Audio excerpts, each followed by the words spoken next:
Hey, it's your professional sarcastic man and seeker of attention, Oz Chris, here with the reviews on Ironheart number 2 and Middlewest number 3. So starting off with Ironheart, let's see if Eve did a good job. The first issue I really did like, surprisingly, since I hate Riri. She's a terrible character because of how Bendis wrote her.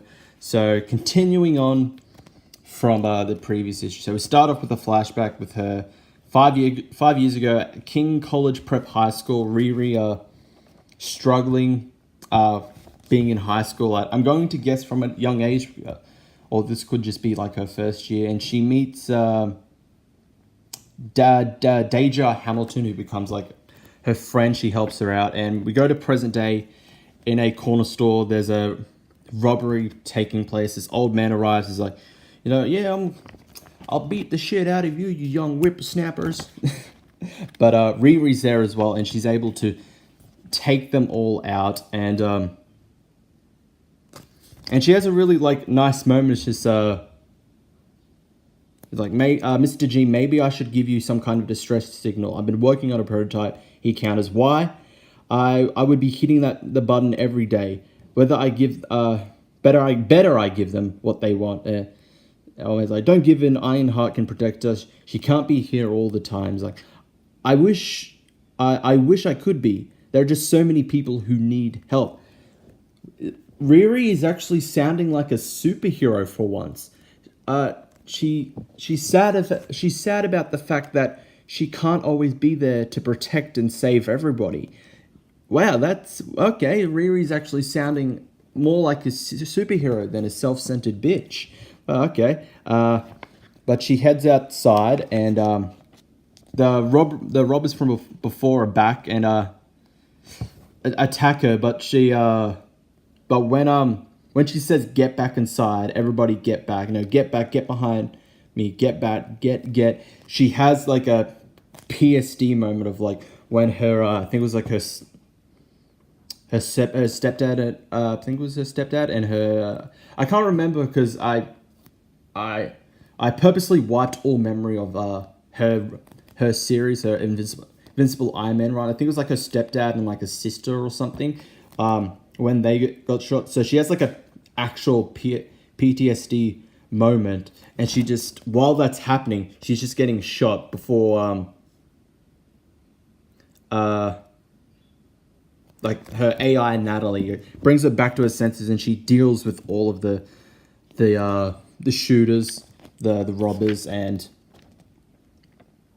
but her suit is damaged and she's forced to take the subway home. And when she gets back to MIT, the dean, Dean Bryant, is there with authorized visitors from Alchemex, and she's kind of infuriated that just people are there just taking photos of everything all of her work. And he counters with, you seem to lack clarity. You are the only undergraduate with a lab. And last I checked, there's not exactly a superhero student union.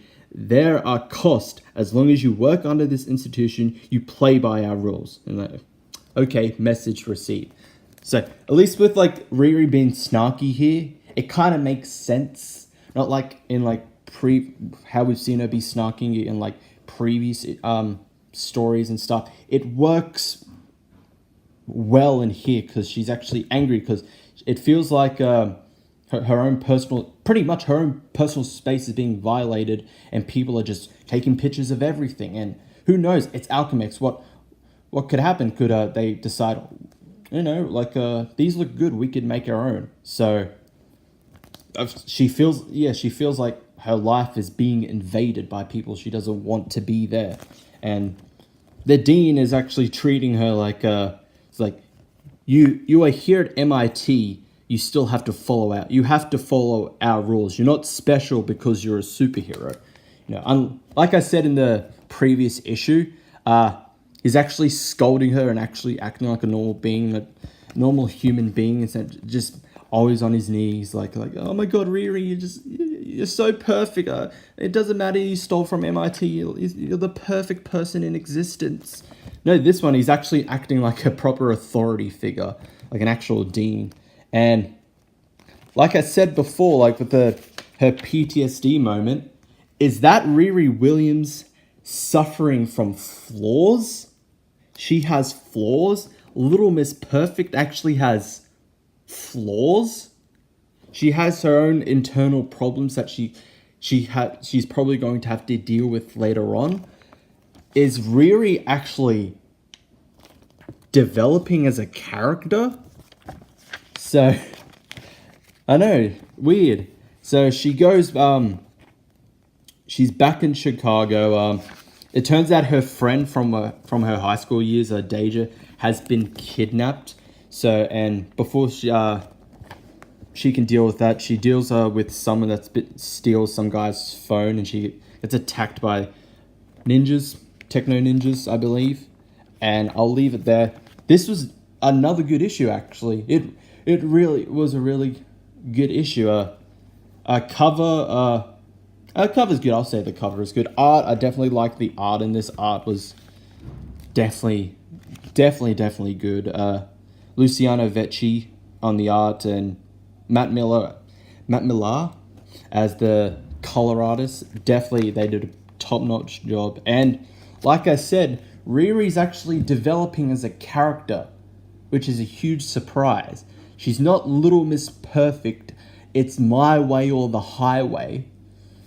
She's actually being a kind of a proper superhero, and actually just a proper person. You know, that whole like kind of PTSD flashback to that shooting that took the life of her like stepfather and that her sister, I believe it was. Like when she's saying like get back inside, that triggers that memory, and she just stiffens up and just. The guys just shoot at her, and she does nothing because she's just frozen in fear of that memory coming back, and she has to be snapped out of it by her AI. She has flaws. She's an actual character. She's developing. Good on Eve. You know, I said I've had my problems with Eve. I've said all I've said about Eve in previous videos and in issue number 1, but she's actually doing very well with Ironheart. I'll definitely give her that. She's getting me to actually like Riri a bit more. I'm hoping I'm not going to get bamboozled in the end and Riri's just going to go back to the way she was. But definitely another good issue of Ironheart. So on to Middlewest. Tornado Dad is back. Definitely like this cover of just pretty much Tornado Dad just standing above the wreckage. The aftermath of what he did.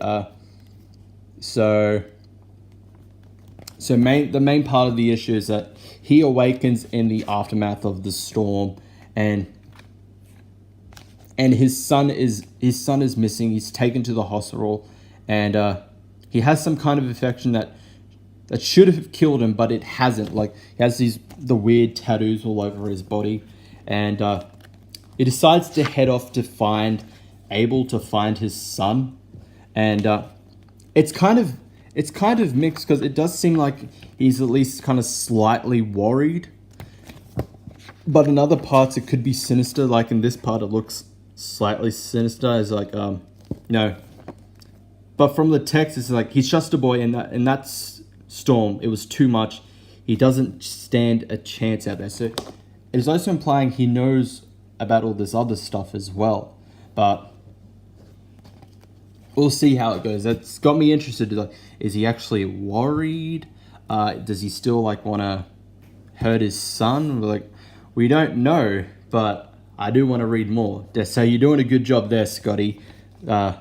Scotty Young, the writer. So Abel and his fox head to a bridge, which has a troll inside.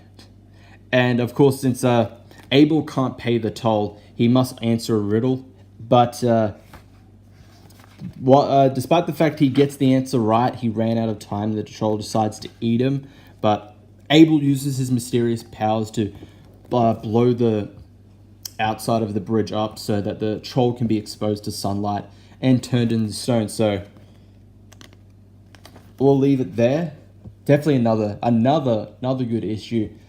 Just issue after issue. Issue after issue just keeps getting me to want more. I want to find out what's going on. Scotty, tell me what's going on. I like the cover and I like the art. Everything about Middlewest. It's definitely a good series and another good issue. So that is all for those two. Thank you all for watching. I'll see you all next time.